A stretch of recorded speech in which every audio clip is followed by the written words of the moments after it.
So, ayan guys, no, habang naglilinis pa ako dito, ayan, galing to dito yung, ayun, nilagay ko doon, nilinisan ko, ayan, mga dumi.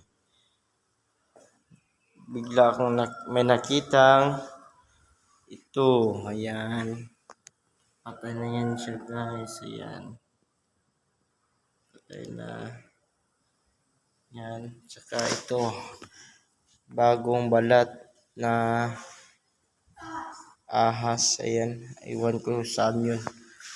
Ayan, dito yan siya galing, ayan. So guys, sinahanap ko pa yung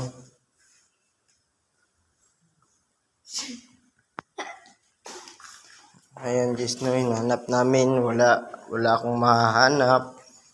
Yan, sa nagtatago ba yun? Baka dito. Meron. Putik. Sa prank! Ayan. Iwan ko guys na kung saan yun ang ahas. Kasi dito sa bakuran, sikip-sikip, ayan. Kikita nyo yan dito, ayan. So, ayan lang guys. Thank you for watching. Baboy!